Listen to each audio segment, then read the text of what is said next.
मेरा नाम अरुण कुमार सिंह है। मैं 2001 में यहाँ महेशवाड़ा पंचायत के अंतर्गत मुखिया पद से निर्वाचित हुआ था। पुनः मैं 6 में भी निर्वाचित हुआ। लगातार मैं 3 बार मुखिया पद पर रहा और महेशवाड़ा पंचायत से ही मेरा राजनीतिक। सर, संक्षिप्त में राजनीतिक परिचय जो है ये जानने का हम प्रयास करेंगे। जो अगर पब्लिक आपको अगर सेलेक्ट करती है तो आप मुख्य रूप से किस कार्यों पे जो है करेंगे?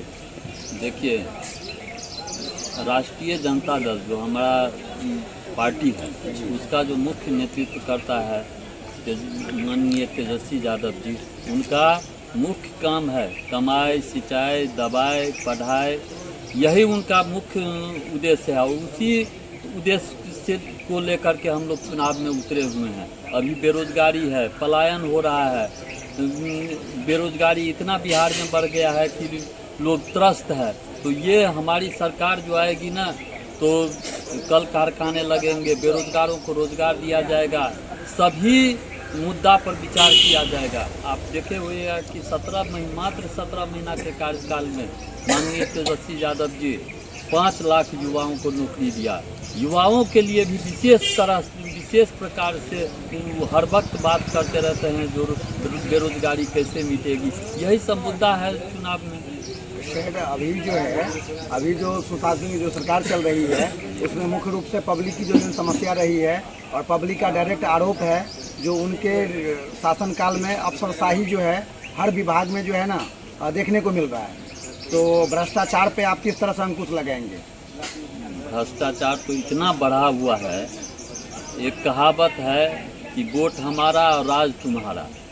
तो भ्रष्टाचार अभी इतना बढ़ गया है, आप किसी भी कार्यालय में जाइए, थाना में जाइए, ब्लॉक में जाइए, एक छोटा सा भी आप प्रमाण पत्र लेंगे तो बिना घूस का काम नहीं होता है। तो उस पर तो अंकुश लगा था जब हमारे 90 के दशक में जब लालू जी मुख्यमंत्री थे तो उस पर अंकुश लगा था। लेकिन पुनः फिर धीरे धीरे जब ये भ्रष्टाचारी सरकार जो यहाँ स्थापित हो गया, पुनः फिर भ्रष्टाचार बढ़ने लगा। तो इस पर तो अंकुश लगेगा। जब हमारी सरकार बनेगी तो निश्चित रूप से अंकुश लगेगा। लोग सड़क पर उतर करके फिर ब्लॉक में कब्जा करेंगे, थाना में कब्जा करेंगे, जो अभी भ्रष्टाचारी पदाधिकारी सब है उस पर अंकुश लगाएंगे। शायद अभी जो यहाँ की पब्लिक जो जिस समस्याओं से जूझ रही है उनका कहना है जो अभी जो विधायिका यहाँ की है वर्तमान में, तो बहुत सारी योजनाएं ऐसे भी है जिसका कोई टेंडर पास भी नहीं हुआ है और अपनी वर्चस्व को दिखाने के लिए जिसका कोई टेंडर रिलीज भी नहीं हुई है और उस तरह की योजना का शिलान्यास किया जा रहा है पब्लिक को कंफ्यूज करने के लिए। तो सर, आपका क्या मानना है जो जिस तरह की योजना का अगर टेंडर पास ही नहीं हुआ तो उनके शिलान्यास कर देने से वो योजना का लाभ पब्लिक को मिलेगा? देखिए, ये तो भ्रष्टाचार का चरम सीमा। अब बताइए कि जिस योजना का मतलब कार्यान्वयन नहीं हुआ है और बोर्ड लगा दे रही है तो पब्लिक को दिग्भ्रमित कर रहे हैं ना। तो ये सब सामने आएगा, ऐसी बात नहीं है कि इस पर नहीं देखा जाएगा, ये सब सामने आएगा।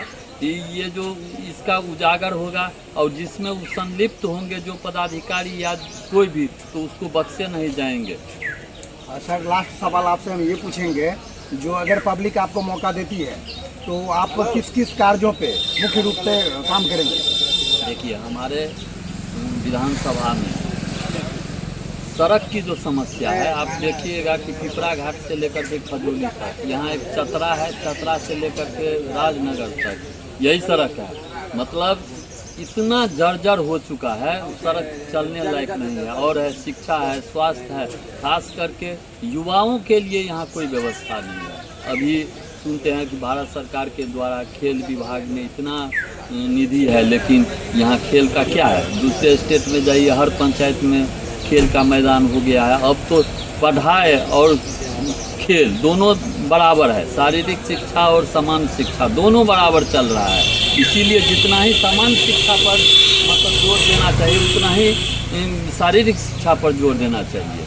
तो ये सब तो बहुत कमी है यहाँ। तो देखते हम जब बनेंगे तो युवाओं के लिए खेल के विषय में निश्चित रूप से उस पर हम विशेष बल देंगे, क्योंकि भारत सरकार खेल मंत्रालय द्वारा हम जानते हैं कि बहुत निधि है, लोग यहाँ यूज नहीं कर पाते हैं। जी सर, बेसिकली मैं बावड़ी से बिलोंग करता हूँ और अभी बावड़ी की अगर मार्केट में जब भी एक बार जाने का मुझे मौका मिलता है तो मुझे लग रहा है बावड़ी की स्थिति नर्क के सम्मान बना दिया गया है। तो मुख्य रूप से जो है ना, बावड़ी का पब्लिक काफ़ी आक्रोशित है, जो जब से उमाकांत जी का जो है ना के बाद मौका मिला इनको, तब से वहाँ की कोई भी विकास किसी तरह की खास करके सड़क के मामले में एकदम बाधित कर दिया गया।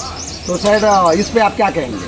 देखिए, हमको अगर मौका मिला तो निश्चित पूर्वक हम जो बाबूबढ़ी की जो समस्या है उस पर ध्यान रखेंगे, क्योंकि हम भी 15 साल मुखिया रह चुके हैं। पंचायत का विकास कैसे होता है, कौन काम कहाँ होता है, हमें कहने की बात नहीं, हम जानते हैं कैसे वो ठीक होगा, क्या होगा।